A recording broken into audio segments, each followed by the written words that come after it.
Vamos a darle seguimiento en esta ocasión, por estrategia, a lo que corresponde a Derecho Civil 4. Vamos a trabajar lo que es sucesiones, ¿de acuerdo? Por ahí les había encargado previamente, de hecho el avance programático anterior, vamos a tomarlo de referencia, el avance programático que les compartí la semana pasada, ¿sí?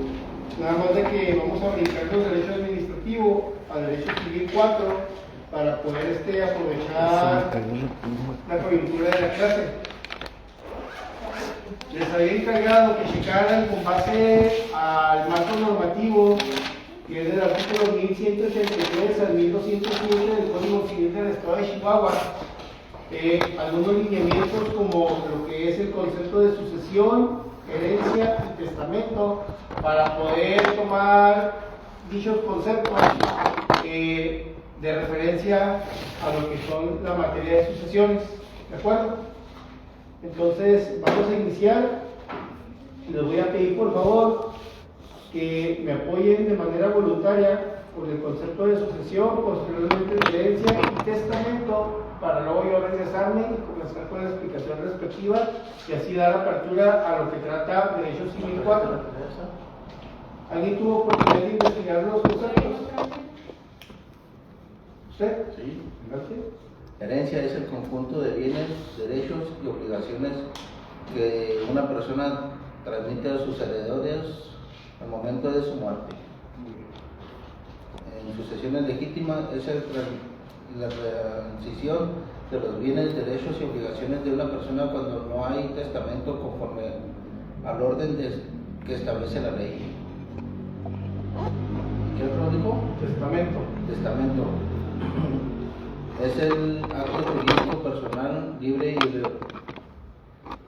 irrevocable mediante la cual una persona dispone de sus bienes y derechos para después de su muerte. Buenas tardes.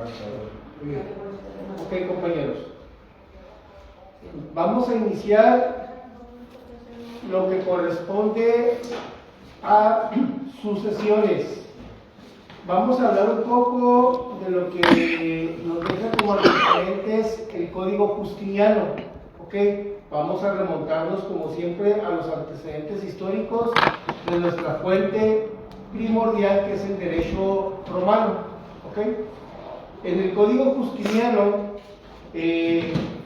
las sucesiones, obviamente, tuvieron su inicio, tuvieron su origen en el aspecto de que así como en su momento la propiedad no podía ostentarse sin dueño o legítimo titular, que en un momento dado por el transcurso del tiempo una persona podía ostentar o solicitar la titularidad de un bien, cuando lo vemos con la prescripción adquisitiva, recuerden la prescripción positiva o usucapión. En la cuestión de sucesiones es como transmitir primeramente de una generación a otra y derivado de ese principio, de esa pauta, cómo actualizar un derecho para que una persona le entregue o le deje garantizado la titularidad, la propiedad de un bien a otra al momento en que ésta fallezca. ¿Okay? La propiedad de las cosas sabemos nosotros de antemano que se puede adquirir vía onerosa, ejemplo, por compraventa, vía prescripción adquisitiva, como es lo que me mencionaba ahorita, y también vía sucesoria. ¿Qué significa esto? Que en un momento dado, yo, en vida, teniendo mi patrimonio activo a mi nombre, mis bienes, yo sé que en algún momento voy a faltar y yo quiero, es mi voluntad en un momento dado, que lo que me pertenece hasta el día de hoy y que me va a pertenecer hasta el día de mi muerte, se reparta, se administre en una acepción propiamente emanada de mi voluntad. ¿Ok?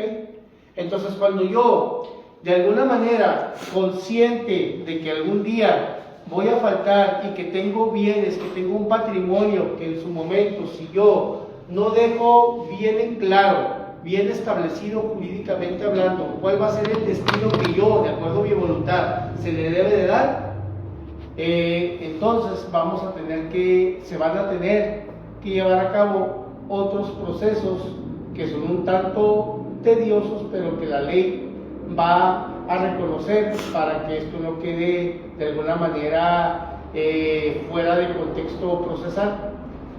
La sucesión en el derecho justiniano, el Código Justiniano, fue muy clara. Cuando los bienes, el patrimonio de una persona esté legalmente asignado a futuro, así lo establecía, es decir, que desde un momento dado reservaba bajo secreto, bajo confidencialidad, a quien pretendía, ya sea de su familia o terceros ajenos a la familia, dejar sus bienes, la totalidad o parte de sus bienes presentes e incluso bienes futuros, ¿ok? Se le va a entregar a la autoridad correspondiente administrativa para que guarde ese secreto y a la hora de su fallecimiento tenga a bien citar a esas personas que han sido beneficiadas. ¿Okay? ¿Les suena algo este tipo de antecedentes? Estamos hablando de una cuestión testamentaria. ¿De acuerdo? La herencia, para concepto genérico, que viene también desde el Código Justiniano, nos dice que es el conjunto de bienes y derechos que en su momento van a constituir la masa hereditaria. La persona que es titular de esos bienes no entra en esta cuestión de sucesión, sino hasta que fallece. ¿Ok? Les estoy explicando para que se quede ahí la evidencia y ustedes tomen nota. Yo soy el autor, obviamente yo soy el dueño de mi patrimonio y como van las cosas ahorita, ¿verdad? Una rodilla, que tos y que eso siento que ahora ya mañana no voy a estar, entonces digo, no, pues los poquitos bienes que tengo, yo quiero dejarlos jurídicamente ya bajo una partición, una repartición que de acuerdo a la ley se debe respetar. Y es donde yo, en su momento se los voy a explicar porque es un tema muy complejo, acudiría ya sea ante un notario, ya sea al registro público de la propiedad y del notariado, ¿verdad?, a elaborar un testamento. Pero ahorita lo que quiero que entiendan es que esos bienes que se van a destinar de acuerdo a mi voluntad a mi muerte, ya sea por herencia o legado, esa masa hereditaria obviamente va a tomar partida junto conmigo hasta que yo fallezca. ¿Qué quiere decir? Que mientras yo esté vivo, las personas, aunque por allí se hayan enterado de que, o yo les haya dicho, sabes que tú eres mi heredero, tú estás en mi testamento para esto, no pueden en ningún caso disponer todavía de ese bien o de esos bienes, primeramente hasta que yo haya fallecido y posterior hasta que se inicie un protocolo testamentario, es decir, que el notario público, tratándose de una testamentaría extrajudicial, o bien un juez de lo civil, tratándose de un juicio testamentario, convoque a una junta que se llama la Junta de Herederos y sea allí el momento procesal oportuno en el cual se le dé lectura al testamento y sobre todo lo que consigna mi voluntad, la voluntad del testador, que también se le conoce como el decujus, ¿okay? Así como se escucha, decujus se escribe con J, decujus significa autor de la herencia, que en este caso es el testador. Hasta aquí vamos bien, es la introducción a lo que es materia de sucesiones. Ok, les voy a pedir disculpas cuando me sientes porque se me tiene un poquito el dolor de la rodilla. Ahora, compañeros, la manera en que la ley, nuestra legislación civil, establece el mecanismo oportuno para hacer la entrega, la administración, pues, de esos bienes que constituyen la masa hereditaria, prácticamente lo hace por medio de dos tipos de sucesiones. La ley nada más reconoce dos tipos de sucesiones. Una es la sucesión testamentaria y la otra es la sucesión legítima, que comúnmente nosotros le llamamos intestamentaria. ¿Ok? ¿Cómo dijo el primer concepto? La primera es testamentaria y la segunda es sucesión legítima. Legítima. Legítima. ¿Ok? Que también esta última, la legítima, se la designamos como intestamentaria. Intestamentaria o ab intestato. ¿Ok? Ab intestato.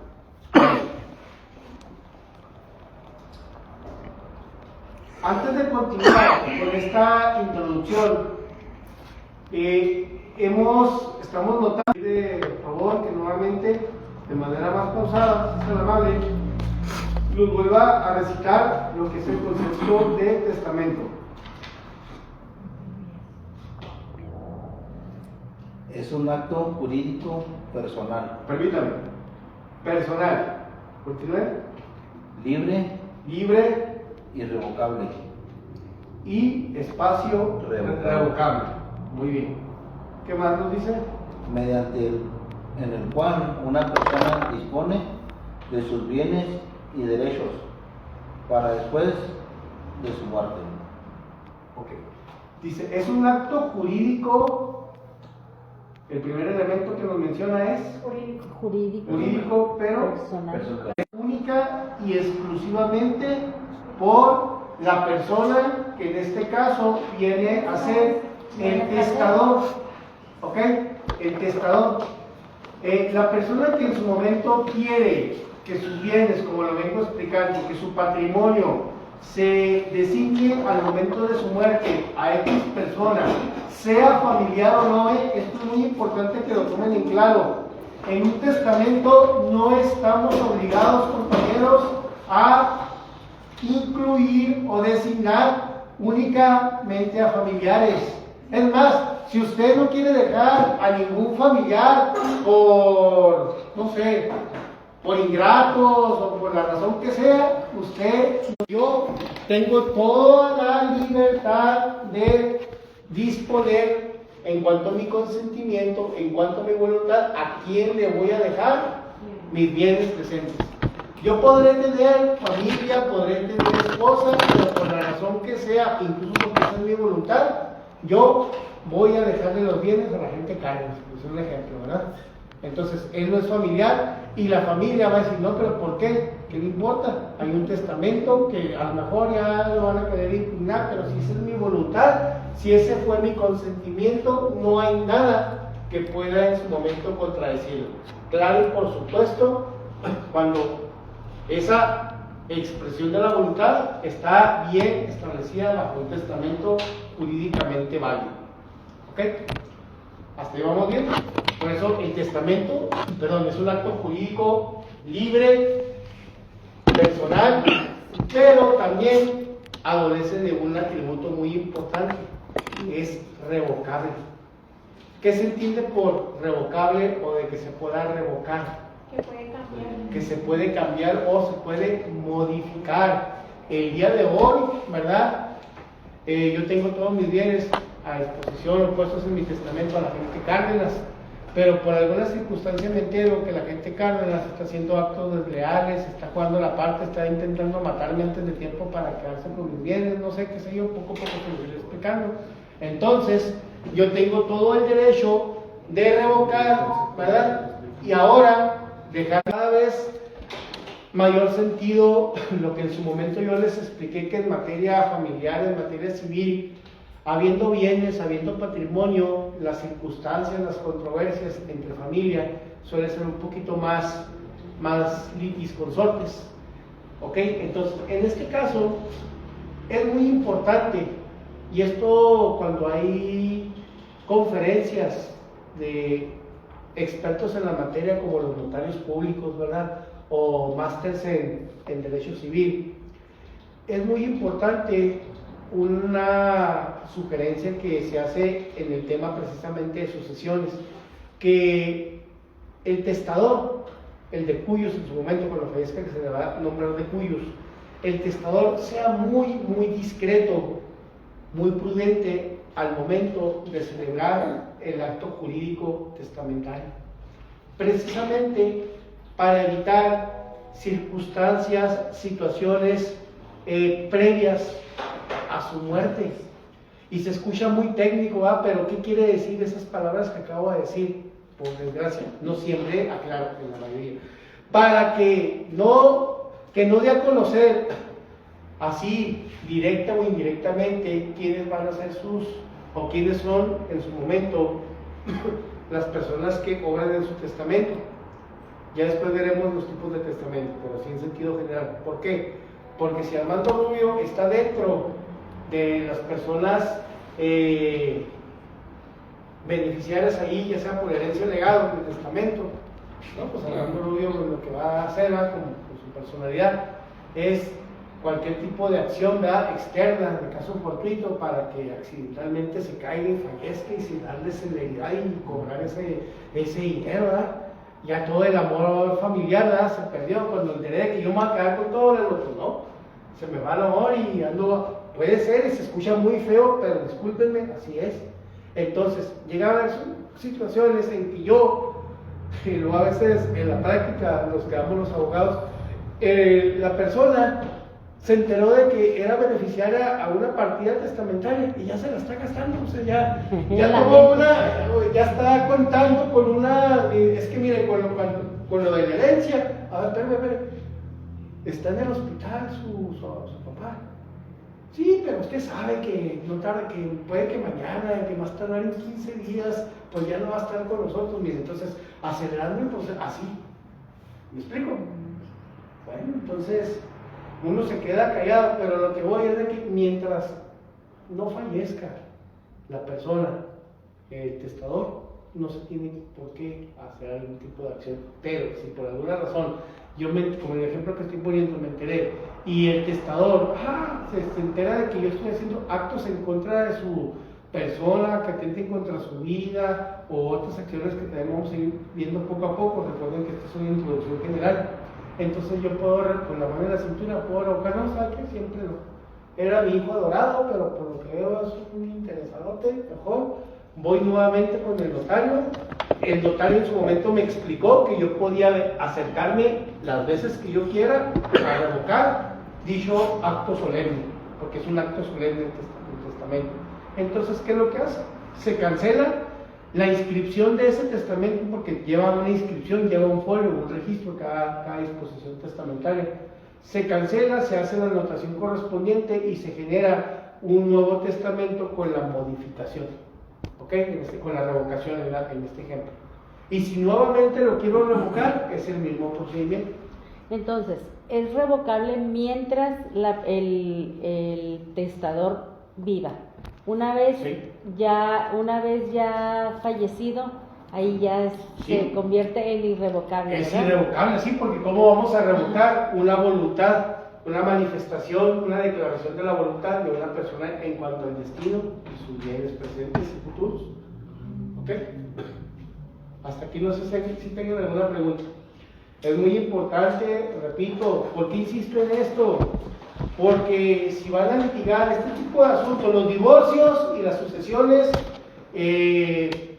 paulatinamente con las pensiones alimenticias, es lo que equipara todo el ámbito procesal o de práctica en civil.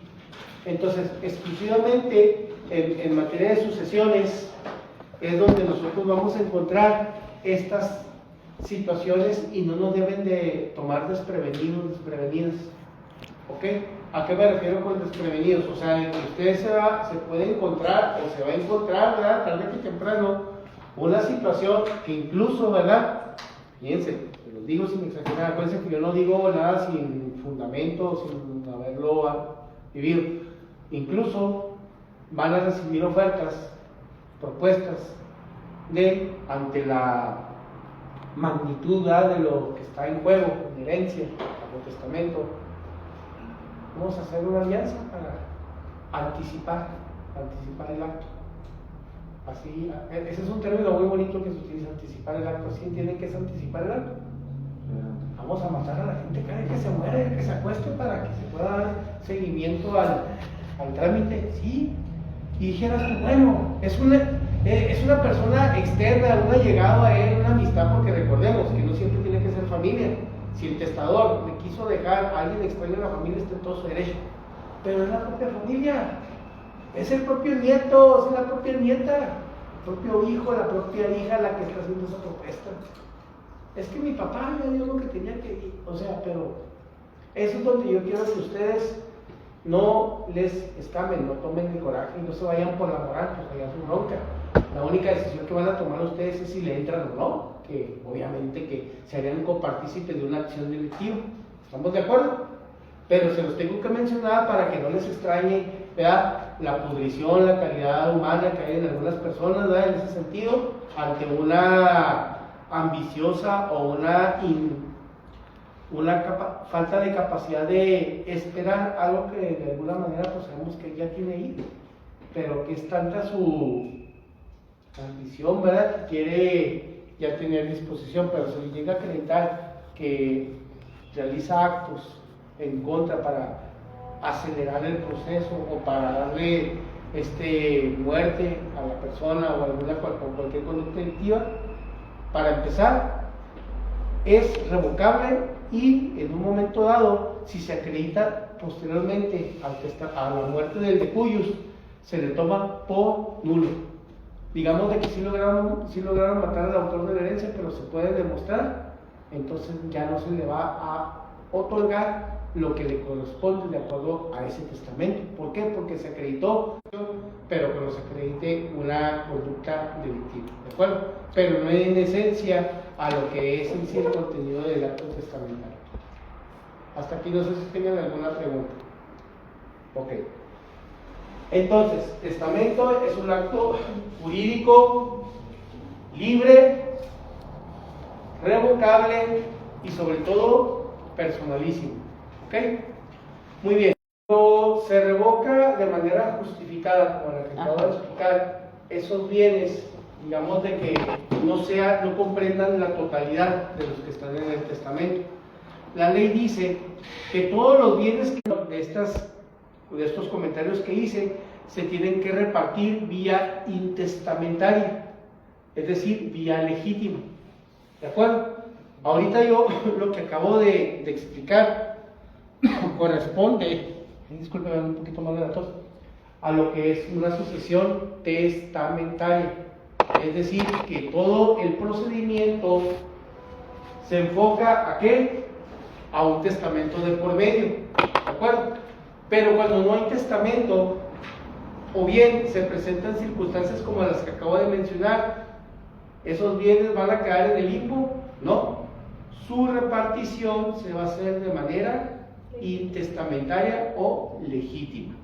¿Ok? Por eso les comento, la ley reconoce nada más dos vías o dos tipos de sucesiones o juicios sucesorios, como lo quieran llamar, que es lo mismo. Un juicio sucesorio o una sucesión testamentaria, o un juicio sucesorio o una sucesión legítima o intestamentaria. Porque no hay testamento, intestamentaria. ¿Ok? O ab intestato, que significa lo mismo. ¿Vamos bien? Entonces, cuando hay un testamento y este testamento es legalmente existente, cumple con todos los elementos de existencia, con todos los requisitos de validez que vimos en derecho de las obligaciones, y recuerdan, elementos de existencia, voluntad, objeto y excepcionalmente solemnidad. Aquí el testamento entra excepcionalmente en la solemnidad como un elemento de existencia. Los requisitos de validez, porque vamos a aprender también más adelante, esto es una inducción, repito, de que no todas las disposiciones del testador van a ser válidas. O sea, no es como en las novelas de que pongo, dejo mi herencia en el testamento, dejo mis bienes a fulano de tal siempre y cuando la gente carga, se case con X persona, o se despose, o sea, ese tipo de condiciones no aplica. ¿De acuerdo? Entonces vamos a ver cuáles son las disposiciones que sí jurídicamente se pueden estipular como condicionantes en un testamento, por así decirlo, y cuáles simplemente se van a tener por no puestas, o sea, se van a ignorar. me dejó a mí la parcela, pero siempre y cuando yo hiciera tal acto, pero ese tal acto ni al caso, entonces se toma por no visto. Pero como a mí me designó, entonces yo adquiero la parcela sin tener que tomar en cuenta esa condicional. ¿Me explico? Eso también lo vamos a explicar. Pero cuando no hay testamento, es un problema. Esto que les estoy comentando no es nada con los problemas que derivan al tratarse de una sucesión legítima o intestamentaria. Dice la ley, a falta de testamento, a falta de testamento se debe llevar a cabo la sucesión de manera legítima o intestamentaria. ¿Y a qué me refiero en vía legítima o intestamentaria? Que la repartición se va a hacer en grado de parentesco consanguíneo del primero hasta el cuarto grado colateral desigual. Repito, desde el primer grado hasta el cuarto grado colateral desigual. Nosotros ya vimos en civil 1, el esposo y la familia del esposo, y el parentesco civil, que es el que se actualiza al momento de celebrar una adopción. En el caso del parentesco consanguíneo se refiere al linaje, al grado, al vínculo familiar que existe por lazos de sangre, ascendientes, descendientes, colaterales en nivel igual, desigual, padres, hijos, hermanos, y así viene la ramificación hasta el cuarto grado. Es muy importante que muchos estudian este tema como con un árbol genealógico, es válido, pero hay que saber a qué me refiero hasta el cuarto grado colateral desigual. Ya se supone que lo debemos de... Es por lógica, o sea, vayan siguiendo la línea consanguínea, pero es hasta el cuarto grado. Fuera del cuarto grado, ¿por qué es importante saber hasta el cuarto grado? Porque no hay un quinto grado en este sentido estricto. Ya un quinto grado ya sería la otra parte que se hace acreedora en un momento dado de los bienes de una persona, y es el honorable y benemérito Estado. El Estado absorbe o se hace beneficiario. Cuando digo Estado me refiero a si es una cuestión regional, el municipio; si es el ámbito estatal, el gobierno del Estado; si es el ámbito federal, pues el Ejecutivo Federal. Sabemos de antemano que va a recaer a nivel regional. Sabemos de que en un momento, cuando ya no hay parentesco, o a estos adolecen de algún vicio de la voluntad, qué sé yo, al llegar al cuarto grado, ¿qué va a pasar? Beneficencia pública del Estado. ¿Quién va a ser en última instancia quien va a poder reclamar esa herencia o esos bienes, mejor dicho? El Estado. Entonces, por eso hay que saber, hay que agotar hasta dónde se extiende el linaje o el parentesco consanguíneo. Es que tú eres el primo, ¿tú qué andas peleando? Pues porque ya no peleó ni la hermana, ya no peleó ni papá, o ya fallecieron. Entonces, en el ¿cómo se dice? En la lista, en la línea de sucesión consanguínea, yo estoy en derecho. O sea, yo estoy, aunque sea ya un pariente lejano, estoy dentro del cuarto grado, por supuesto que puedo participar. ¿De acuerdo? De hecho, participo, nada más de que cuando existe, por decir, cuando se hace la denuncia del intestado, por decisión del Tribunal Superior de Justicia del Estado y su respectivo organigrama que se encuentra en la Ley Orgánica del Poder Judicial del Estado de Chihuahua, estrictamente los juicios sucesorios se ventilan ante los tribunales civiles. A lo mejor ahorita eso es irrelevante, pero en la práctica, cuando vean, voy a hacer un sucesorio, voy a llevar a cabo un sucesorio, híjole, ¿y a quién dirijo el escrito? ¿Al juez familiar por audiencias en turno o al juez civil por audiencias en turno? No se les olvide, civil. Si usted dirige una petición, un escrito en materia sucesoria, aquí en todo el estado de Chihuahua, al juez familiar, va para atrás. Póngale ahí, en vez de juzgado familiar, póngale juzgado civil. ¿De acuerdo? ¿Vamos bien hasta aquí, compañeros? ¿Alguna pregunta, alguna duda que tengan? Yo tengo una pregunta. Adelante. Es por ejemplo, en el caso del juicio sucesorio, sí, es un juicio y ya queda resuelta la situación, pero más adelante sale otro hijo y no lo tomaron en cuenta, ¿eso se puede impugnar, no? Sale, digamos de que ya se hizo todo el procedimiento, ya la albacea, ya hizo junto con el Ministerio Público y el juez, ya hicieron la administración, partición y sobre todo adjudicación de los bienes, caso cerrado, sentencia, y resulta que no se tomó en cuenta a un hijo, o bien acredita que también de alguna manera había un parentesco o una relación en calidad para heredar. ¿Esa es su pregunta? Sí. Ok, respuesta. Cuando se inicia un juicio sucesorio, cuando se presenta lo que se llama la denuncia del intestado, es el escrito inicial, denuncia de intestado, en ese momento que se presenta ante el tribunal, la autoridad en el primer auto de erradicación,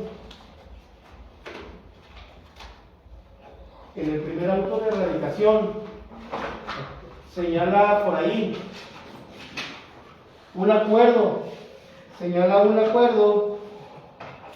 el cual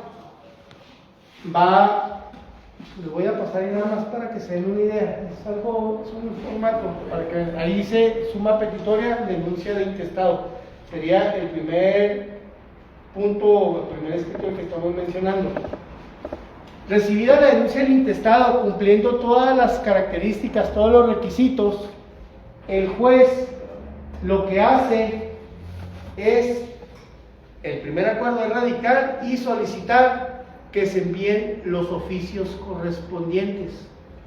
¿Qué quiere decir? Que para efectivamente asegurar, lo primero que va a asegurar la autoridad es de que no exista un testamento.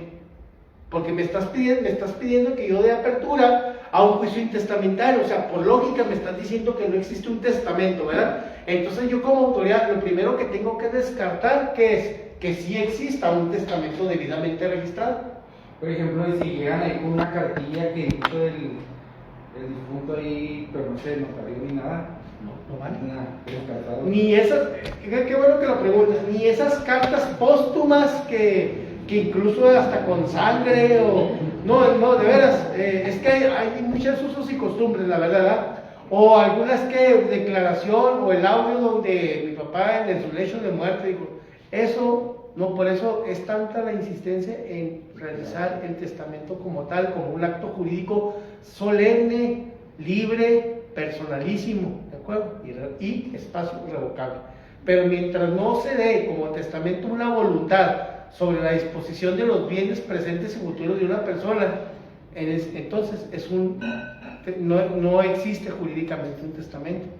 Entonces, al no existir un testamento, la única manera de poder repartir los bienes del decuyus es por una vía legítima, es decir, con base al linaje o parentesco consanguíneo. En este caso, para responder la pregunta, se giran los oficios a los tribunales del distrito judicial, al registro civil, al registro público de la propiedad regional y al registro público del estado.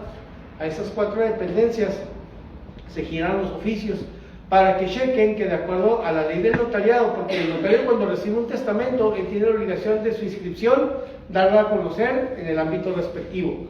Se descarta de que no hay un testamento, obviamente, en ninguna de las dependencias, entonces se regresa el oficio diligenciado con esa respuesta, y ahora sí, una vez de que se tienen los oficios, se hace una junta de herederos. Pero para que haya una junta de herederos, en ese acto, el tribunal emite que se notifique por edictos en 2 periódicos de mayor circulación de la zona, a quien se crea con derecho a heredar. No sé si les ha tocado ver así unos cuadritos. A veces dice aviso notarial cuando se está llevando ante un notario, pero cuando se lleva ante un tribunal dice edicto de notificación, juicio sucesorio y testamentario. a quien se crea, a quien se crea con derecho a heredar, a bienes de Armando Rubio, favor de notificarlo y apersonarse en tal juzgado, tal fecha, ¿de acuerdo? Entonces, el juez, una vez de que ya va a hacer una junta de herederos a la par, emite esa notificación por edictos. Si yo, siendo una persona familiar del de Cuyos, no me entero de que se está celebrando o se está llevando a cabo un proceso sucesorio donde yo puedo participar, pero se cumple con la notificación por edictos, en ese momento la autoridad justifica y ya si yo me quiero presentar a reclamar, ya no tengo derecho. ¿Sí? Porque al momento en que yo hago una notificación por edictos, en general se supone que yo debo estar al tanto, que no lo estoy, ¿verdad? Muchas veces pues no lo estoy, pero la ley dice que con eso yo cumplo, me deslindo pues de alguna responsabilidad a futuro en este tipo de actos. Oigan, pero ¿cómo iba a saber yo de que, es más, dónde salió el edicto? En la revista El Peso. En la revista El Peso, no sé si se han visto a la parte de atrás, la mayoría vienen muchos cuadritos de edictos de notificación, porque es lo más económico, de publicarlo en El Peso, al Heraldo o al diario, es una diferencia económica cuantial. Estamos hablando de que un edicto vale entre los 8,000 y 10,000 pesos la publicación, entonces, con que yo cumpla, con eso se toma por asentado. Es como cuando voy a emplazar y nunca encuentro, bueno, la primera visita no encuentro al demandado y que le dejo cita de espera y que al día siguiente la cita de espera no me habla, no está, yo dejo la notificación, le dejo las copias del traslado certificadas de la demanda allá abajo de la puerta con la ventana, se le llama notificación por instructivo, ya cumplí, se las lleva en el aire o las recoge, ya no es mi problema, ya se da porque estuvo notificado. Así, con lo que viene siendo un edicto de notificación, si nunca se enteró y luego después quiere reclamar, ya no va a poder. ¿Sí quedó claro? Aprovechando la pregunta del compañero. Bueno, anterior a eso, les comentaba que una vez de que ya queda firme en su momento la denuncia de un intestado, no, perdón, les iba a comentar sobre la importancia de dejar testamento, ¿verdad? Por la cuestión de estas problemáticas. Cuando no hay un testamento, que ya, como les mencionaba, si se cumplen con todos los elementos de existencia y requisitos de validez de todo acto jurídico que vimos en obligaciones, la voluntad del testador, en ese sentido, ya tiene que ser respetada. No se va a cambiar, salvo circunstancias como las que mencionábamos ahorita. ¿Y cuál es la cuestión que en la práctica vamos a encontrar ahí? Cuando el testador dispone sus bienes a personas que no son familia. Bueno. Es un enigma, es una situación, pero que se debe respetar. El testador, si no quiere dejarle a la familia sus bienes, puede dejar la mitad a la familia o la mitad involucrar a personas, a terceras personas que no sean familiares, ¿de acuerdo? El caso es de que la familia, en su mayoría, piensa que esas terceras personas influyeron o amenazaron al testador para que los tomara en cuenta.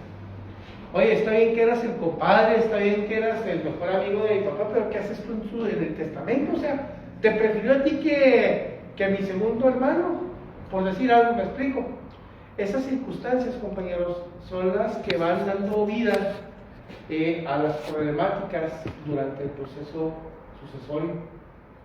Otra cuestión es cuando sí lo deja a una familia, a un familiar determinado, pero por cuestiones muy arraigadas a la familia, sabemos de que ese familiar es indigno.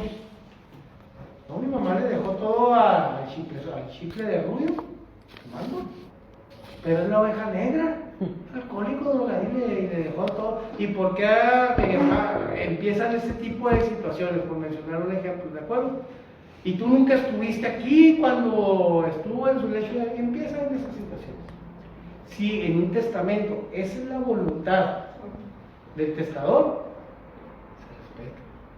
Por eso, volvemos a lo mismo, cuando usted, muy recomendable, si usted quiere evitar problemas después de que ya no esté en este mundo, entre su familia, sea precavido, precavida, deje un testamento claro, solemne, bien establecida, a quién le va a dejar lo mucho o lo poco que tenga.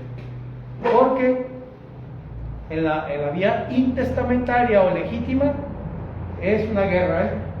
Ahorita poco a poco lo van a entender y hasta con evidencia, y a mí me consta, se los puedo acreditar. El detalle está, compañeros, de que muchas veces es lo que piensa la gente, no toda. Es que, bueno, ¿por qué si yo estuve aquí y él ni siquiera se preocupaba por el X familiar, cómo es de que él se va a llevar todo? Esa fue la voluntad de él o de ella, hay que respetarla, hay que tener una dignidad en cierto aspecto. Muchas veces, fíjense, también me ha tocado, ¿por qué no decirlo? Existe una figura que se llama repudiación de herencia. Oye, Rubio, te dejaron la mitad de esto y yo no lo quiero.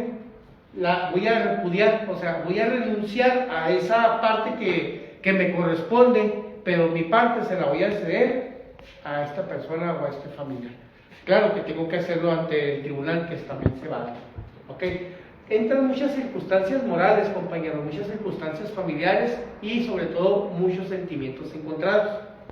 Nosotros tenemos que tener la capacidad profesional, en su momento, desde ahorita se lo digo, de poder discernir de esa situación a lo que es nuestra intervención estrictamente profesional. ¿Ok? No engancharnos, y cuando sea a título personal, les digo, a veces los tenemos que apoyar de colegas, ¿sabes qué? Hoy por ti, hoy por mí, mañana por ti. Ayúdame a impulsar un propio asunto por lo mismo. Yo siempre tomo el mismo ejemplo y a lo mejor los aburro, pero es el que tengo muy presente. Es como los QVPs que necesitan extraer sangre cuando hay una posible sospecha de un familiar que está contagiado de VIH. ¿Okay? Entonces, de alguna manera, la misma, ¿cómo decirlo? La misma naturaleza, pues, ¿verdad? Tiende a buscar que no sea real, entonces no hay una imparcialidad. Hagan de cuenta que ese mismo ejemplo se puede homologar a esta cuestión cuando se trata de familia, ¿de acuerdo? Entonces, desde ahorita, compañeros, hay que estar muy cabeza fría, muy distantes. Sí podemos llevar la representación nosotros de la misma familia, pero en este tipo de controversias estar bien objetivos, ¿verdad? Separar las circunstancias, o bien cuando vemos de que va a ser una cuestión difícil, apoyarnos de un colega. ¿Qué gente nos haga el paro a la gente Cárdenas? Porque mire, usted ya saben los dos cómo llevar el proceso, ambos son abogados, ¿verdad? Pero el agente Cárdenas no va a poder, a lo mejor, luchar más allá de lo profesional, le va a ganar lo moral, porque se trata de su propia familia, y usted de alguna manera va a ser más objetivo o viceversa. ¿Sí me explico? O sea, entre colegas nos tenemos que echar la mano, ¿eh? Eso es algo que les voy a enseñar en una asignatura que se llama deontología jurídica. Entre colegas nos tenemos que hacer el paro en todas las circunstancias y siempre estar a disposición, se supone. Entre quienes somos o que tenemos buena comunicación, no entre todos, obviamente. Si usted nunca en la vida me habla y nada más está buscando su interés y nunca se presta a negociar, cuando yo me acerqué para negociar un asunto en concreto y me va para atrás, porque yo no tengo la obligación de en su momento apoyarlo. ¿Me explico? Pero si estamos hablando entre colegas que nos conocemos, que tenemos buena comunicación, de una perspectiva ético-profesional, es echando la mano. ¿De acuerdo? Y más en este tipo de circunstancias. No se trata de que no sepas o sabemos lo mismo, ya sabes cómo funciona, sí, ya sé cómo funciona, pero no le puedo dar impulso procesal porque estamos hablando de la familia. ¿Sí me explico? No son nada tuyo, ayúdame y cuando te toque a ti, me vas a entender y yo voy a entrar aquí. A eso me refiero, ahorita hablando estrictamente de este ejemplo de sucesiones. ¿Estamos? Bueno, entonces definitivamente si yo dejo un papel escrito no va a llegar a ningún lado. No, nada más. Sí. Bueno, nada más no se confundan. Lo que pasa es de que todo esto es una inducción genérica y a lo mejor quiero pensar que ustedes hagan referencia a lo que es un tipo de testamento que también vamos a ver que se llama testamento hológrafo. Aquel que de puño y letra el testador, en el cual el testador redacta su voluntad. Ese, Pero lo hace ante notario, ¿no? Ese. si la haría ante el registro público en la propiedad y se consigna ahí. Pero a lo que voy, que es muy distinto a que ese es un testamento, a fin de cuentas, hológrafo. Muy distinto a que yo agarre una hojita y me ponga a escribir sin solemnidad alguna cuál sería mi voluntad.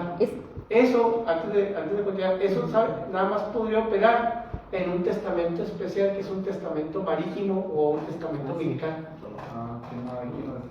Dígame. Es que el otro día vi que alguien hizo un escrito donde decía que su parte de la casa se la dejaba tal, y porque esa era su voluntad.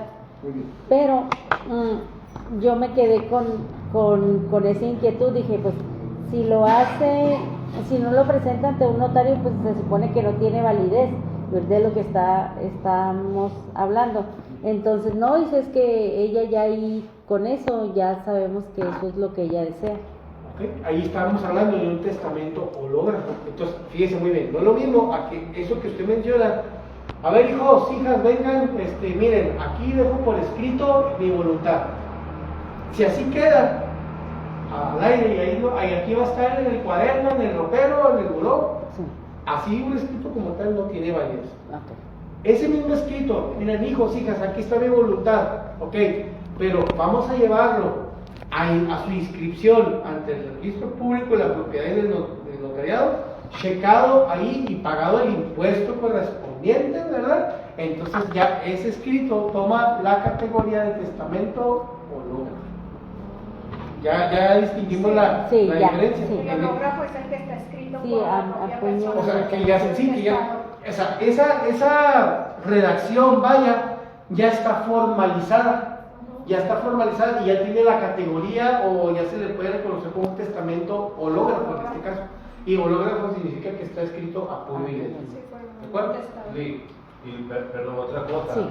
El testamento hológrafo tiene que llenar usted dos formatos, dos hojas, ¿sí? Porque uno, en el registro público de la propiedad van a checar los dos que estén idénticos, que sean igualitos. Uno se va a quedar con ellos y el otro se lo van a sellar a ustedes recibido, donde consta que ya hizo el trámite. ¿Sí? O sea, dos igualitos tienen que ser. Duplicado. Sí. De hecho, le digo, cuando entremos al tema de tipos de testamento, estos detalles son los que vamos a explicar así en particular, ahorita nada más para que no se vayan con la duda, ¿de acuerdo? Muy bien. O sea, y les comentaba también, hay situaciones especiales como el testamento militar y el testamento marítimo, ¿verdad? De que, no sé si han fijado en algunas películas, no está del todo ajeno, que los militares traen una carta, traen una hoja simple, ¿verdad? Y que si muere pues le entregan o alguien se la encuentra y se la guarda. Ahí también ellos pueden hacer una disposición en tiempos de guerra. Yo sé que ahorita se escucha muy exagerado porque no estamos en tiempos de guerra y Dios quiera no caer, ¿verdad? Pero también la ley debe reconocer esta circunstancia en caso de el marítimo queda náufrago, se declara esa persona ausente y luego se da presunción de muerte en una botella que flote, ¿verdad? Y se encuentra el testamento, aunque se escuche en el vehículo, tiene validez. Sí, porque dice aquí que también si fue realizado en el extranjero o donde haya andado en... Bueno, en la zona en que esté, les digo, eso lo vamos a ver poco a poco, les digo, esto es nada más un panorama general, ¿ok? No crean que lo estoy omitiendo, ¿sale? Pero qué bueno que surgen estas dudas, o sea, hay un interés, eso motiva. ¿Alguna otra duda o pregunta que tengan, compañeros, respecto a esta inducción de lo que se va a ver en sucesiones? ¿Sí queda claro? Una albacea.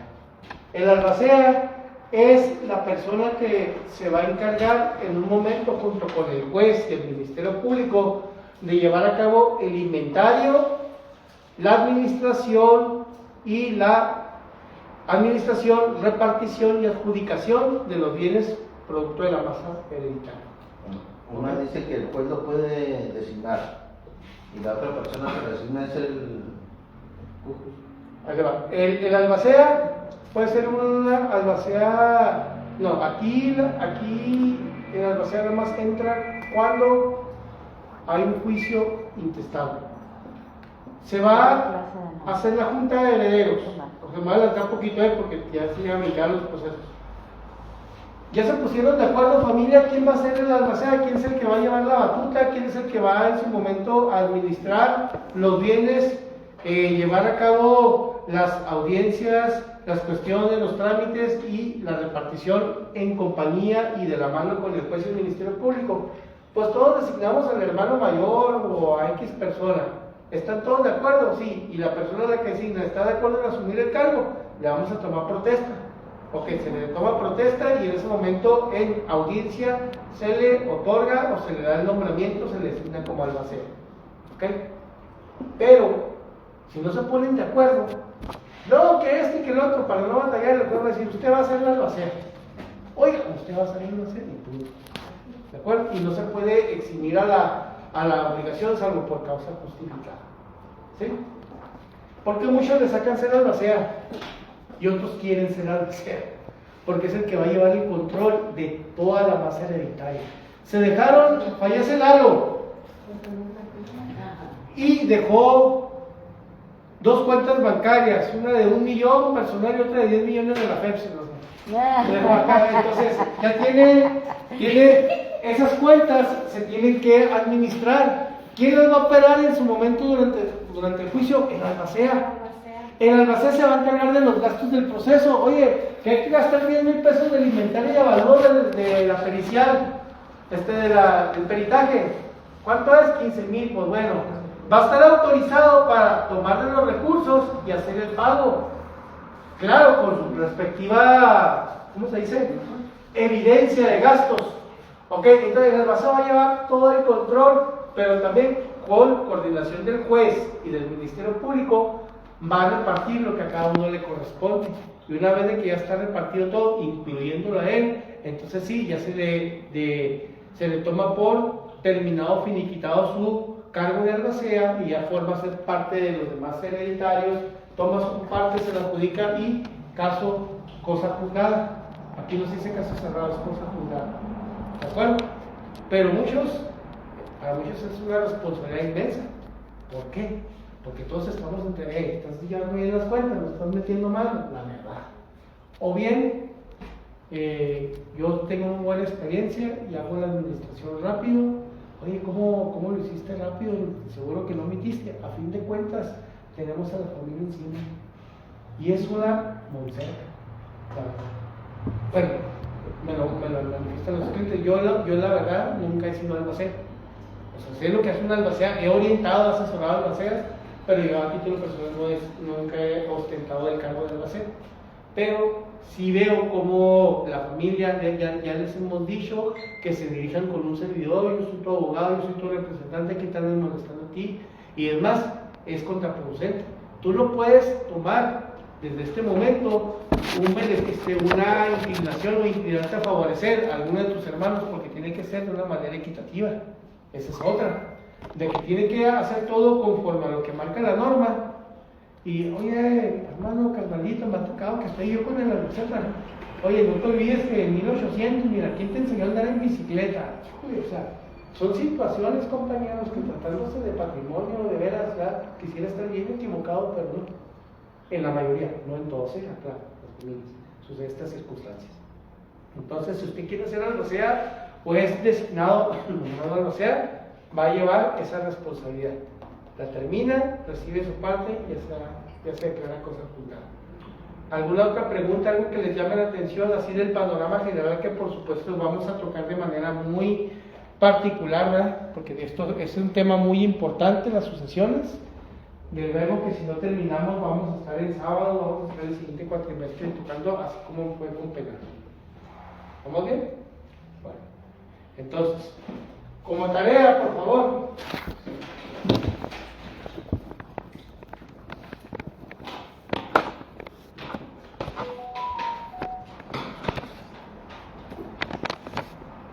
Ya saben que las tareas son voluntarias, pero es para enriquecer, para avance programático.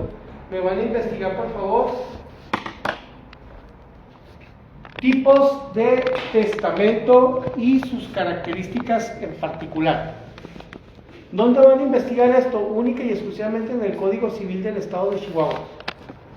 Tipos de testamento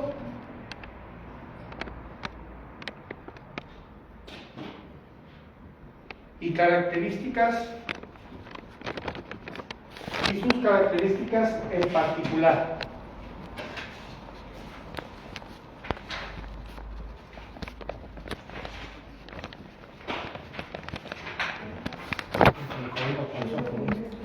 Está en el Código Civil del Estado de Chihuahua. Del Código Civil del Estado de Chihuahua.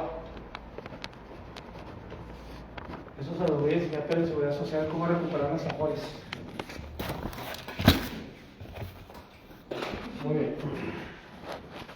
Ok, ¿alguna pregunta hasta aquí, compañeros? Ya ven, poco a poco nos vamos acercando a las temáticas, ¿verdad? Si ya ustedes se autodeclaran materialistas, marxistas, ya de esto que están aprendiendo ya pueden empezar a generar dinero, riqueza, ¿verdad? En la vigilancia, ¿verdad?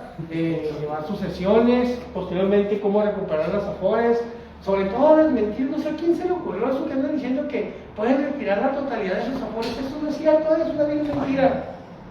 Hay excepciones cuando estás en desempleo y en ley de matrimonio para retirar la totalidad de la afore, aún con la reforma muy cierta, pero bueno, se lo voy a explicar en su momento, para que no caiga. Bueno, compañeros, vamos a pasar por favor, si no hay preguntas de esto que explicamos a manera general, vámonos ahora sí con Derecho Administrativo 1, que de acuerdo al avance programático que les entregué la clase pasada,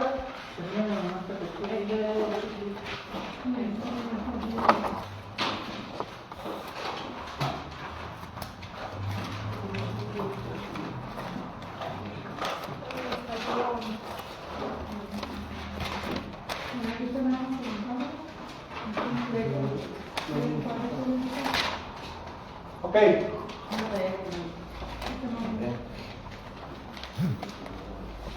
Según el avance programático de Derecho Administrativo 1, yo sé, y era necesario, espero que lo entiendan, que nos dedicamos a penal, a procesar penal, con todo lo que fue conducente.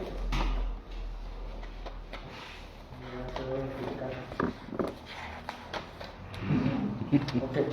Vamos a ver ahora lo que corresponde a Derecho Administrativo 1. ¿Ok? Administrativo 1, Administrativo 2, Fiscal 1, Fiscal 2, Seguridad Social y Derecho Laboral Burocrático. Son 5 asignaturas las que mencioné, ¿verdad? Van de la mano. O sea, son repetitivos en este aspecto en particular, estos temas, porque es importante. Vamos a iniciar primeramente, creo que ya lo tenemos, ¿verdad? Ayúdenme con eso, que el concepto de derecho administrativo. No sé, que como siempre yo les comenté que íbamos a recitar el concepto que en su momento en introducción al estudio del derecho yo dicté. Si no es así, para llevar el mismo ritmo, los mismos temas, comencemos con lo que es el concepto de derecho administrativo para recordarlo. No lo tenemos aún, ¿verdad? Se lo voy a volver a dictar. Se lo dicté en primer cuatrimestre, ahora en quinto se lo vuelvo a dictar tal y como es. Cambiamos la libre. ¿Okay? Concepto de derecho administrativo. ¿Cómo comenzará la definición? Es la rama del derecho. ¿Cómo? A ver. ¿Cómo empieza?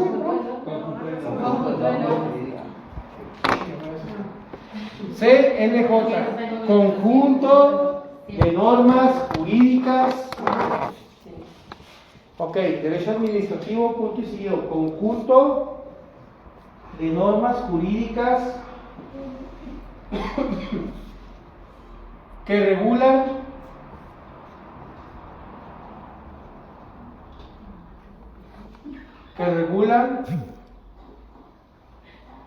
No, es que en Google viene diferente, por eso lo estábamos viendo ahí. que regulan al Poder Ejecutivo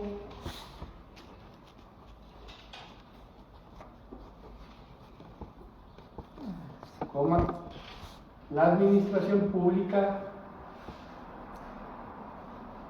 Poder Ejecutivo, la Administración Pública y a las maneras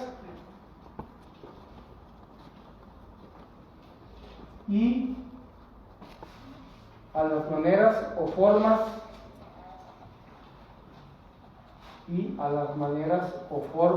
de realizar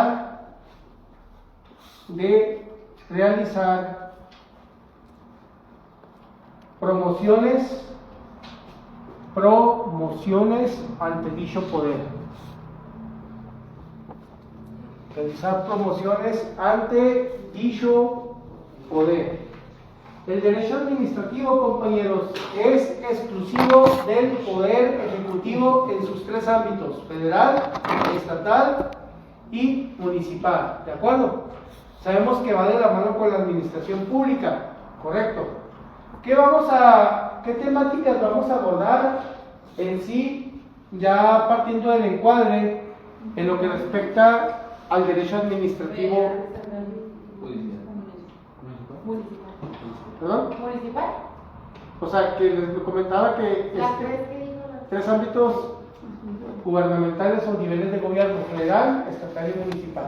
El derecho administrativo se va a encargar exclusivamente de todo lo que emane, de todo lo que haga el titular del Poder Ejecutivo a nivel municipal, a nivel estatal y a nivel federal. ¿Okay?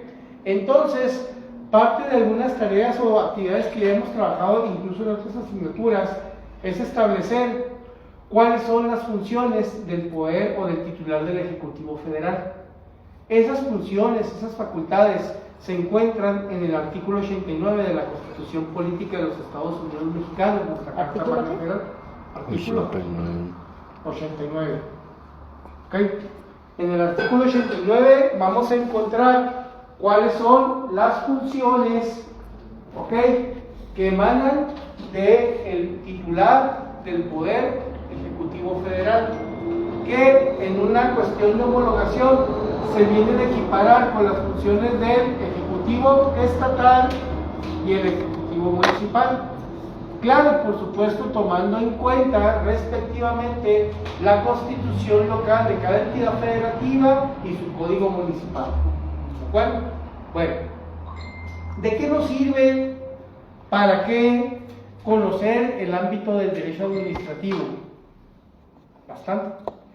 Primeramente, yo les encargué que a la par del Código Administrativo del Estado de Chihuahua, si ustedes gustan, ¿verdad?, voluntario, se hicieran de la Ley Federal de Responsabilidades de los Servidores Públicos, y por ahí hubo una situación sobre una disposición federal que viene siendo el procedimiento contencioso administrativo, que lo vamos a ver en Derecho Procesal Administrativo.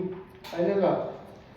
La intención, compañeros, es de que, sobre todo porque la mayoría somos servidores públicos, debemos de conocer el alcance que tiene nuestro trabajo, nuestras funciones como tal, ante la sociedad, ante la ciudadanía, pero más que nada frente a nuestras autoridades inmediatas.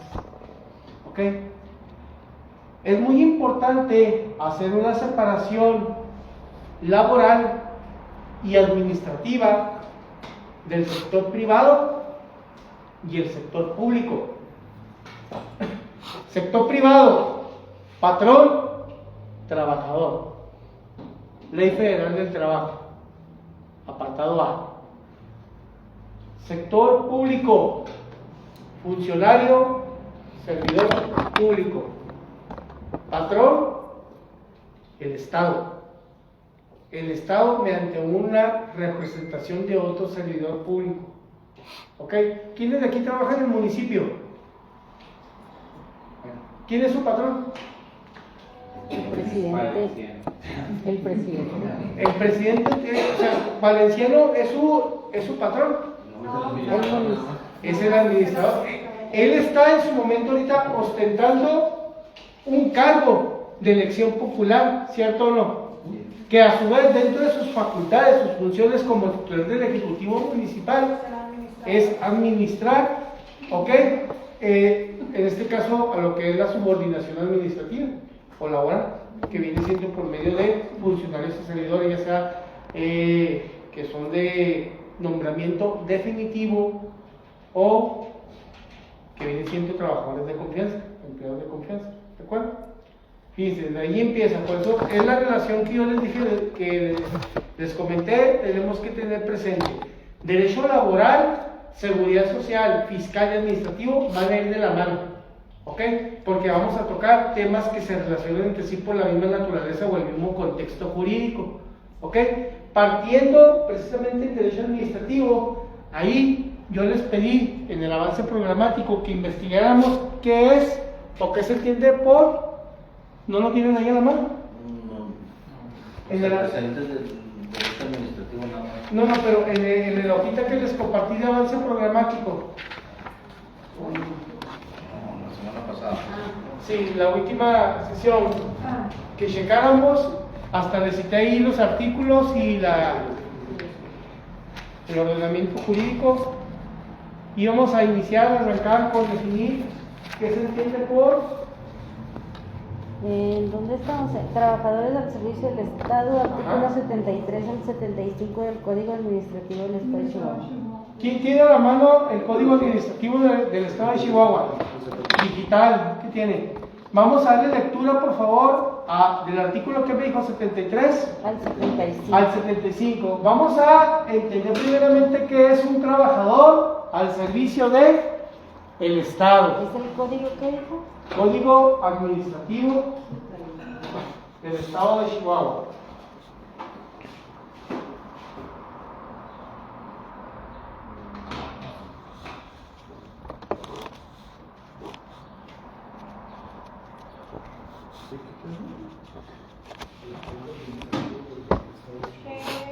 ¿Qué apartado o qué? Artículo 73. De hecho, si ustedes observan, inicia. Artículo 73. ¿Dónde encuentran? Aquí. Váyanse al principio. Aquí está. De las relaciones del Estado con sus trabajadores, capítulo 1, disposiciones generales. ¿Me ayuda usted con el 73 y usted con el 74, por favor? Muy bien. Dice, artículo 73. Trabajador al servicio del Estado es toda persona que preste a los poderes legislativos, ejecutivo y judicial, así como a los organismos descentralizados, un servicio material, intelectual o de ambos géneros, en virtud del nombramiento que le fuere expedido o por el hecho de figurar en las listas de raya de los trabajadores temporales. Vamos a darle lectura seguida y luego ya, ¿quién más tiene la mano aparte de la compañera? Por allá no tiene. Usted me va a poner con el 75, por favor. ¿Primero la compañera? Artículo 74. La relación jurídica de trabajo reconocida por el artículo anterior se entiende establecida para todos los efectos legales entre los trabajadores y los tres poderes de gobierno del Estado y organismos descentralizados. Salud. Artículo 75. Clasificación de los trabajadores al servicio del Estado. Los trabajadores del servicio del Estado se dividirán en tres grupos. 1. Trabajadores de base.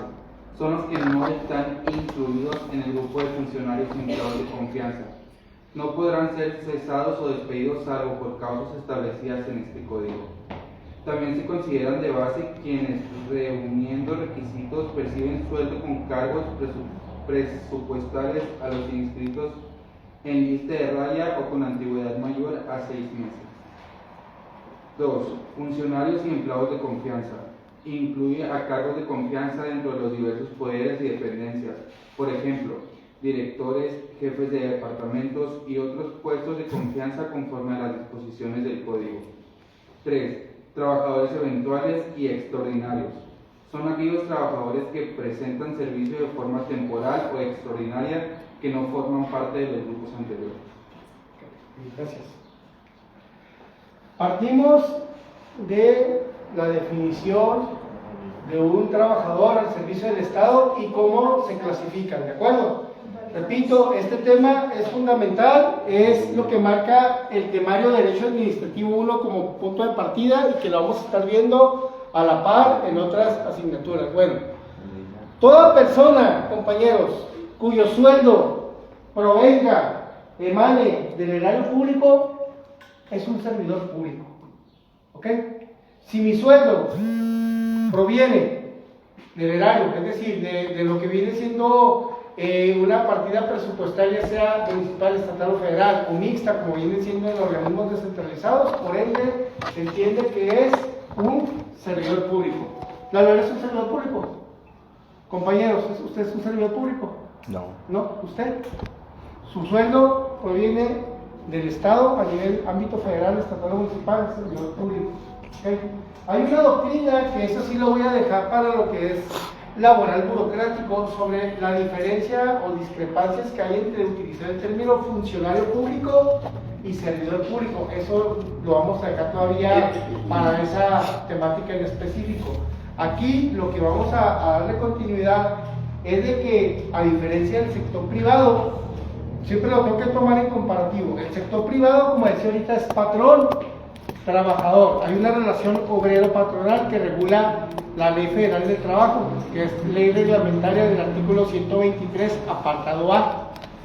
A los servidores, perdón, a los trabajadores al servicio del Estado, que somos nosotros, los servidores públicos, ámbito federal, estatal o municipal, repito, estamos regulados también por el artículo 123 de la Constitución, nada más que nuestra ley reglamentaria no es la Ley Federal del Trabajo.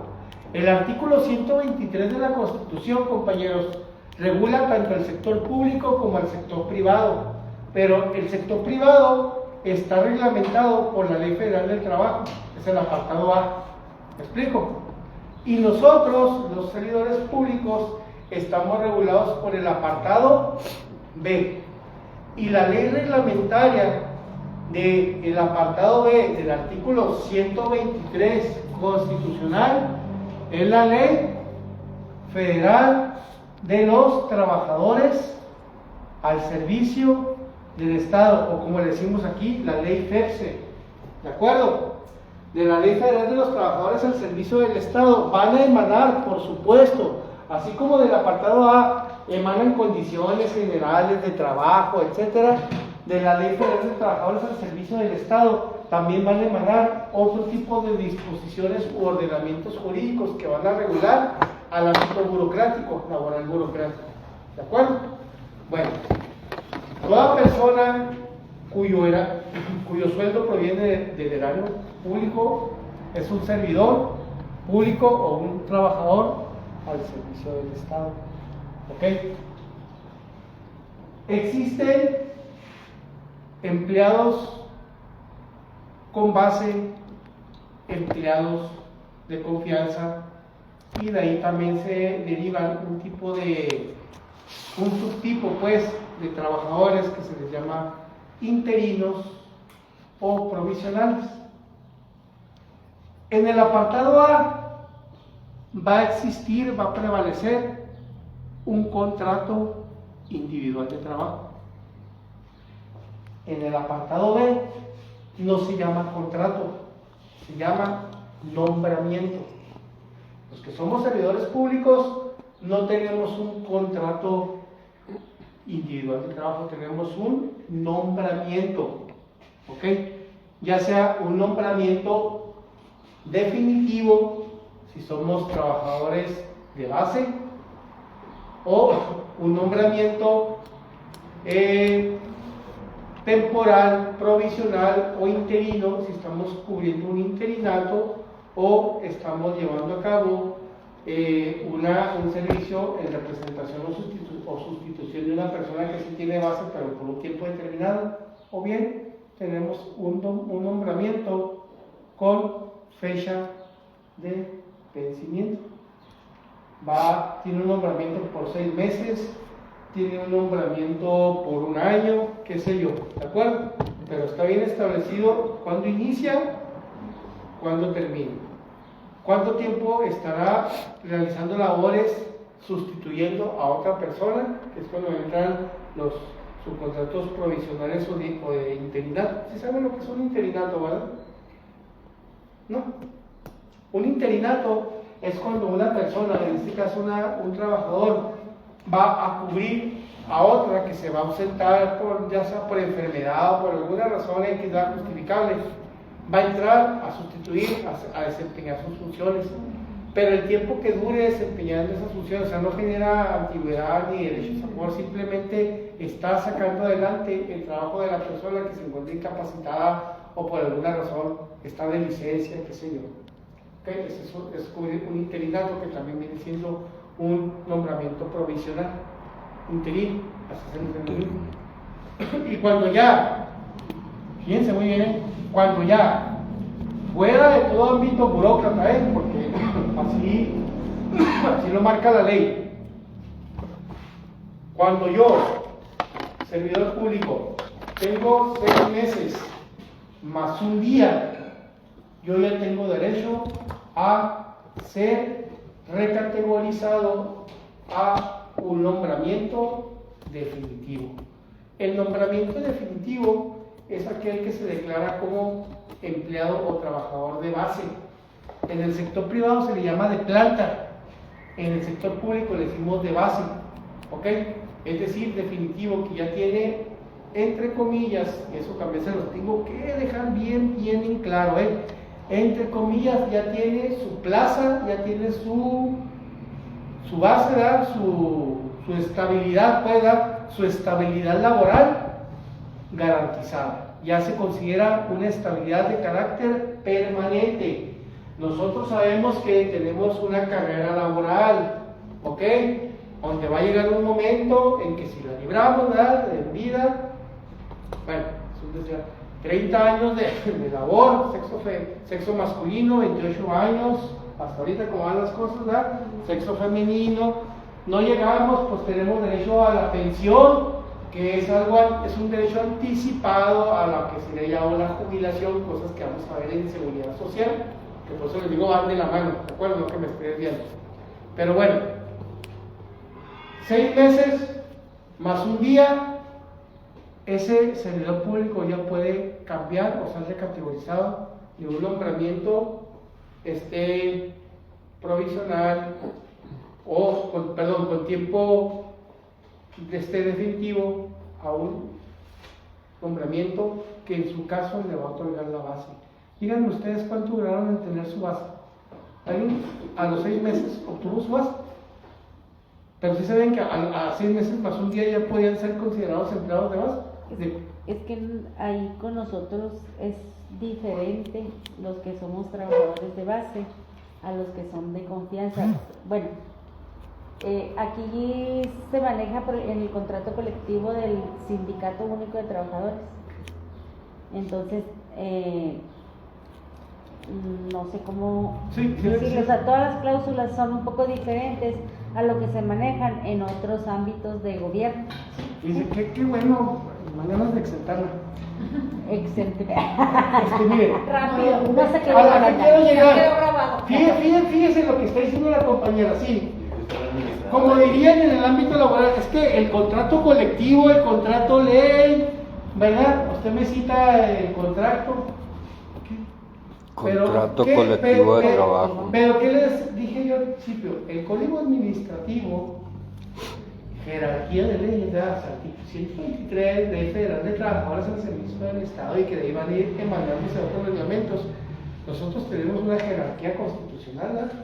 A mí no me importa si el contrato del Subsemude dice que hasta que a los 20 años, no, a ver, ¿qué dice? Porque no puede ir en contra de una normatividad, un ordenamiento jerárquicamente superior. ¿Me explico? Yo esperaba un comentario, es que por eso les pregunté, ¿saben ustedes que a los 6 meses más un día ya tienen derecho a que se les declare se les expida un nombramiento definitivo? Por eso la importancia en lo que hace el Estado es estar expidiendo por nombramientos que vienen con fecha de vencimiento, ¿verdad? Pero si es un nombramiento en un momento, aunque sea con fecha de vencimiento, y al día siguiente no me presentan un nuevo nombramiento y no me notifican que ya no laboro para esta dependencia, se sobreentiende que ya estoy trabajando de manera indefinida y por ende se me tiene que dar un nombramiento definitivo. Pero si les están renovando el contrato cada Sí, vez, eso sí. Precisamente, pero si mañana viernes se vence mi nombramiento, ¿ok? Hoy jueves, yo ya tuve que haber tenido conocimiento de que si se me va a seguir ocupando para la siguiente semana y bien incluso haber ya firmado el siguiente nombramiento, porque mañana, ¿explico? Sí, claro. Pero yo me presento, se vence el viernes y voy el lunes. Y el lunes no me dicen que ya no laboro aquí, no me hacen una notificación previa, no me presento mis labores, checo entrada, checo salida, 6 meses más un día, aunque haya sido por error, subsanable, negociable, yo no sé, ¿sí? Sobreentiende que la parte, en este caso patronal, que es el Estado, tiene que asignar un nombramiento definitivo. Eso dice la teoría, ¿eh? En la práctica, híjole, es muy, muy difícil, pero ¿por qué? Porque vienen muchas circunstancias que aquí precisamente en el administrativo vamos a aprender. Ahorita por eso quise hacer hincapié de que intentáramos que es un empleado o un trabajador al servicio del Estado, que es un empleado con nombramiento definitivo, uno con tiempo definido y lo que viene siendo un interino. Ahora, también menciona a los trabajadores de confianza. Los trabajadores de confianza, tanto en el sector privado, en el apartado A como en el apartado B, son aquellos que por las mismas funciones que desempeñan de confianza, administradores, recaudadores, etcétera, pues desempeñan una función en la cual la autoridad inmediata, como su nombre lo dice, o sea, tiene que confiar en que va a hacer su trabajo de una manera 100% honesta, ¿ok? Pero la situación de los trabajadores de confianza, así como lo marca la ley, y no deja lugar a ninguna mala interpretación, ¿verdad? A veces siento que cuando estoy explicando este tema, algunos de ustedes son empleados de confianza y no es que vaya contra ustedes, mucho menos, sino que así marca la ley.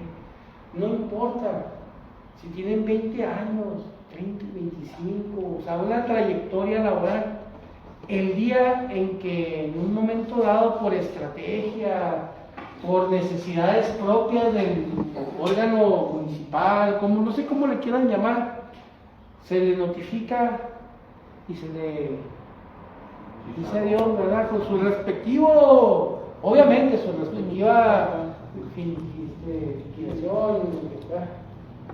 liquidación, porque cuando es por despido es liquidación y cuando es por renuncia es finiquito. Entonces, en ese sentido, compañeros, no son sindicalizados los trabajadores de confianza. ¿Okay? En la práctica, ustedes dirán, pero ¿cómo esa persona sí se pudo jubilar?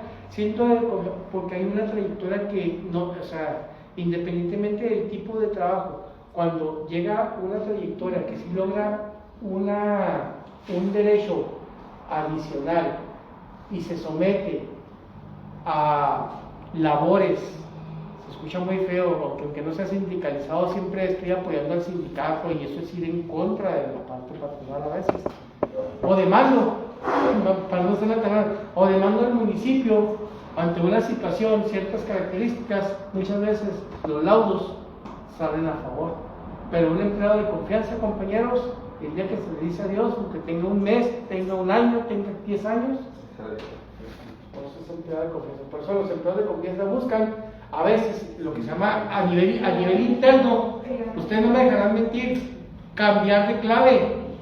Es que esta clave sí es sindicalizada y es prácticamente lo mismo que yo tengo que hacer en mi caso le llaman profesional, donde vienen a ser definidas las funciones que yo tengo que hacer. ¿Quieren preguntar? A ver, hacer una pregunta que cuánto tiempo, que si hay un tiempo estimado para entregar una liquidación. Una liquidación se puede ir así como que un año o así, o hay como un cierto tiempo de límite para... Cuando ya se le notifica, a ver, venga para acá, vamos a hablar con usted, ¿sabe qué? Queremos darle las gracias por su servicio, aquí está el documento, fírmelo, que a veces ponen fírmelo porque firmas, dependiendo de cómo se pongan, ¿eh?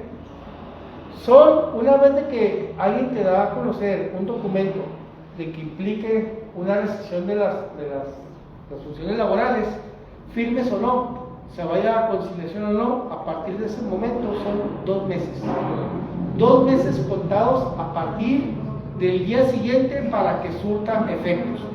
También en el sector privado, si a mí me despiden y para exigir o para presentar una demanda por despido injustificado, o bien me quieren entregar una liquidación menor a la que me corresponde por ley, para esos efectos jurídicos, tanto en el apartado A como en el apartado B, son 2 meses contados a partir del día siguiente a que yo tengo conocimiento de esa notificación o de ese acto procesal, para hacer del conocimiento yo a la autoridad competente de dicha causa. Ejemplo, a mí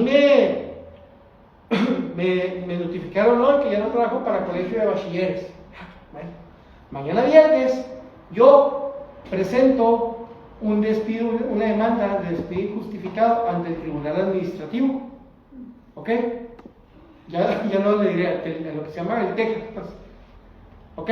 Y luego de ahí ya se le va a notificar a dirección general. Pero yo tengo 2 meses contados a partir de mañana para hacer lo que a mi derecho convenga. Si yo en 2 meses no hago ningún acto procesal, entonces se toma por consentimiento expreso de que estoy de acuerdo en cómo quedaron las cosas. ¿Sí? ¿Alguna otra duda que tenemos aquí, compañeros? ¿Se queda claro? Entonces, derecho administrativo, regresando a lo que es el avance programático, nos establece precisamente hacer la diferencia entre el trabajador del sector privado y el sector del trabajador o el empleado al servicio del Estado. ¿Alguien de ustedes tiene, no sé, cada quien vea, de acuerdo a sus hábitos, su carpeta o su expediente laboral actualizado? Ven que en el trabajo tenemos uno. En casa debemos de tener, compañeros, un expediente actualizado. Del que tomó un curso X, ¿no? que le da su constancia, de su copia, siempre debemos de tener a la mano un expediente personal laboral actualizado.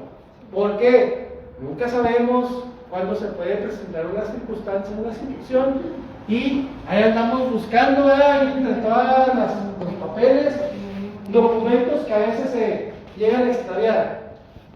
Voy a una pregunta al azar, de los varones, ¿quién en este momento sabe dónde tiene resguardado su cartilla militar? ¿Sí? Sí, porque, a ver, le pregunto, ¿dónde está tu cartilla? ¿La tienes a la mano? Es un documento. Pero si les preguntan, ¿dónde tienes la copia de tu primer nombramiento? No, se lo quedó a la institución, o sea, el primerito. Miren, y no nos hagamos, bueno, no sé, siempre que nos dan el primer nombramiento, lo atesoramos, lo enmarcamos, bueno, cuando nos dieron la plaza, la base. Es que, por ejemplo, aquí con nosotros no se manejan nombramientos, solamente en los funcionarios de primero, segundo, tercero. ¿Otra vez? Hasta tiene cuarto. cursos. No. Pero otra vez, con ganas de exentar, ¿por qué no? O sea, no le niegan, no le permiten tener una copia. No nos dan un nombramiento como tal. O sea, eso los nombramientos los tienen los funcionarios de primer nivel, directores, los de segundo nivel, subdirectores, No porque no dice la palabra nombramiento. los de tercer nivel, coordinadores, y cuarto, jefes de departamento. De ahí en fuera todos somos, ya no tenemos nombramientos. Pero usted tiene su base. Pero tiene un área designada, ¿no? Sí. Usted tiene una carrera bien definida, bien reconocida y sabe en qué fecha puede ya jubilarse, Sí. ¿verdad? Y en su contrato, bueno, en su documento, aunque no diga nombramiento, suelte esos efectos jurídicos. Sí. Y se establece ahí de que está en carácter definitivo. Así Es un nombramiento definitivo. es. Ahí simplemente en las nóminas ahí vienen Sí, categorías y todo. pero a lo que voy, a lo mejor en la carátula no dice nombramiento, pero los efectos jurídicos sí. a los que nos estamos refiriendo son exactamente esos que acabo de decir, Sí. es un nombramiento definitivo. Ok. ¿De acuerdo? Sí, porque los de nosotros aparecen como puestos. Bueno, pero igual, o sea, ahí está marcado de que ya tiene su base De que, ajá. y que hasta qué periodos que ya puede desglosar cuántos tendría definitivo. Cuando nos contrataron, nos hicieron primero que nos dieron copia, no nos solicitar copia de eso. Sí, todo eso lo entiendo. Por supuesto. Nada más de que fíjese, pero no me miren, ahí les va, compañeros. Ya para cerrar este punto, a ver, continuar. Me llama mucho la atención y también en mi fuente de trabajo un tiempo así fue. Parece algo mega extraordinario el hecho que nos permitan cuando liberan una copia de nuestro propio nombramiento laboral. ¿Por qué? ¿Por qué esa burocracia? ¿Por qué esa limitación? Es el enigma. Para empezar, es un derecho. Usted, nada más que va a lo mejor la falla de algunos. Aquí la ley dice que usted tiene todo el derecho a que se le expida copia de su nombramiento actualizado. ¿Para qué? Para lo que quiera, para lo que sea, hasta para tenerlo ahí de adorno. Usted tiene derecho, siempre y cuando lo haga a la autoridad respectiva por escrito. Se solicita por escrito. ¿Ok? Usted lo lleva a la secretaría, que le reciban, tiene su acuse. ¿Ok? Y no se lo puede negar. Si le llegan a negar, hay un procedimiento administrativo que se le debe dar seguimiento para ver el por qué ante una autoridad de alzada le están negando una simple copia de su nombramiento. Hay trámites de carácter personal, hay trámites de carácter crediticio que solicitan que dentro de todos los documentos, toda la papelería, se incluya un contrato en este caso un nombramiento, en el caso de nosotros. Pues por eso lo estoy solicitando.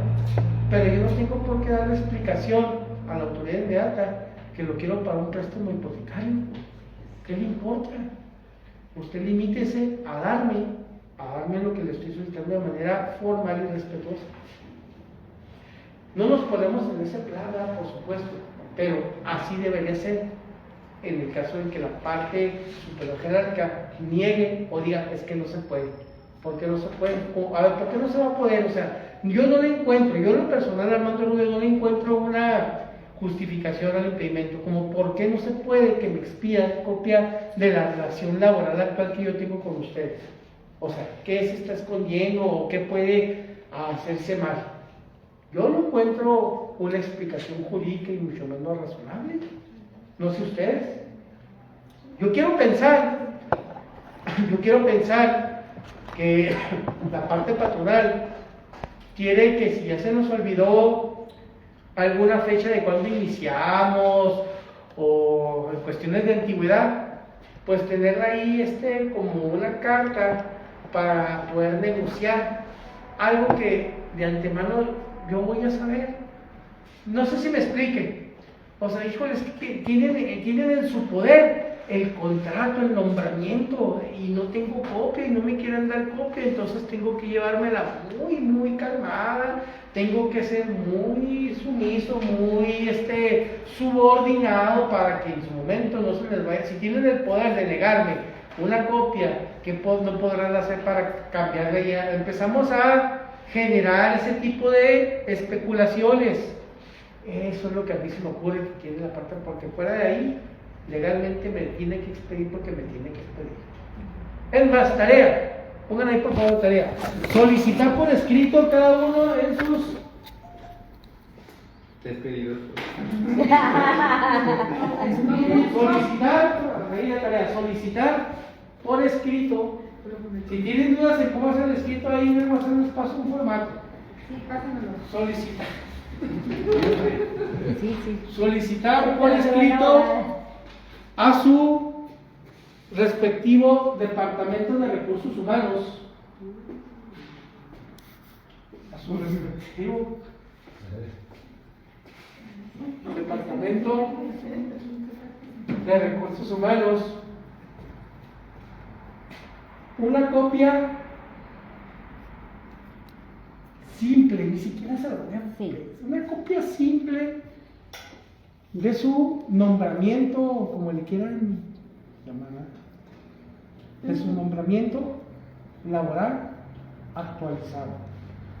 Déjenme, les digo cómo van a hacer esta tarea, ¿eh? Si de plano, ya hablando en serio, si de plano no tienen ustedes, no así con mucho respeto, no tienen la certeza, la seguridad y el valor civil de solicitar algo que estamos viendo que es su derecho, ¿verdad? No lo hagan. O sea, yo lo entiendo, ¿eh? Y no es ofensa, ni es reto, ni es algo capcioso, ni en doble sentido. No. La intención es que ustedes pongan en práctica, con ejemplos sencillos, lo que se está aprendiendo y ver de pasada cómo actúa. Qué mejor ejemplo, ver cómo actúa mi autoridad inmediata o mi fuente de trabajo inmediata. ¿Cómo lo puede hacer? A lo mejor usted es very compa de recursos humanos, no sé quién sea, cada quien en sus puestos. ¿Me puedes expedir la copia así? Toma, abre su expediente, le saca la copia, ahí te va, ¿qué más se te ofrece? Eso abre. Si no, permítame, si no puede, yo les sugiero que primero así de palabra, que para qué la quieren, no la solicitaron para una tarea de la escuela. Si quieren, échenme la barra a mí. Ok, permítame. Si no quieren agotar esa instancia, es, bueno, no me la puedes dar, oye, bueno, por escrito, al día siguiente. O si quieren llegar de una vez así por escrito, caray, oiga, pero ¿por qué no me la pediste de palabra? Se puede prestar a... Entonces, ustedes tantean el agua a los camotes, como se dice, ¿verdad? Si se la llevan bien o de palabra, así verbalmente. Pero si no, para no darle, buenos días, buenas tardes, me reciben, por favor, ahí la solicitud. ¿De acuerdo? También Solicitud con copia original y copia, ¿no? Para que aquí te no nomás nos piden una copia simple para que hagan el procedimiento. ¿Qué pasó? No, pero, o sea, me refería yo cuando haces la solicitud. Sí. El original se deja ahí a recursos humanos y el de acuse, la copia es donde ya ha sido acuse. Sí. La otra que tenemos en los recibos de nómina, ahí viene especificado todo. Sí. Todo. Pero Ahí vamos a desde... pedir a ver cómo reacciona. Sí, pero yo le estoy comentando que esa es otra Que le vaya a decir, mire, ahí es un talón de cheque, puede usted chequear cualquier, por eso le digo, no, eso yo le estoy comentando, yo sí guardo desde la primera semana que me pagaron, yo tengo así, tengo aquí de unos años y tengo así de otros tantos. De 16 años yo sí tengo todos. ¿Cuántos años? Bueno, de 16. Porque me tengo que retirar. Ok, pues de hecho, ¿Las nóminas guardadas o no? ¿dónde? ¿Y sirve tener las nóminas Eso guardadas? es una Ajá. si no, lo va a tener que pedir archivo. A ver, compañeros, ya para terminar, ¿Por qué se pedía en caso de... eso lo vemos en Seguridad Social, pero para efectos de la resolución, donde ya se jubiló, si no tiene en su momento, por la razón que sea, todo un historial, si mi mamá que en paz descanse, ella también guardaba en la caja de zapatos todos sus talones de nómina, es un requisito burocrático, no tiene razón de ser, pero es para alargar la resolución de que emana una vez el dictamen de la Comisión de Jubilaciones, para ya declararla como que ha terminado con su periodo de trabajo. Es algo burocrático, no tiene razón, o sea, pues si ya me estoy jubilando, ok, no sé en su momento por qué todavía a la fecha en algunos trabajos lo piden, pero esa es la ley.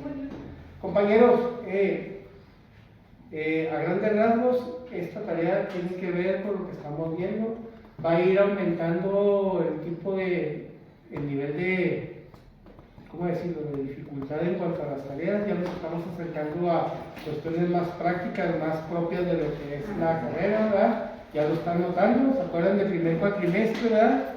A lo que llevamos y lo que falta, es cuestión de echarle ganas, ¿verdad? No quitar el dedo del renglón y cada quien seguir haciendo su parte, ¿de acuerdo? Pregunta, ¿es necesario juntarnos, lo comentaba ahorita el coordinador, 3 sábados?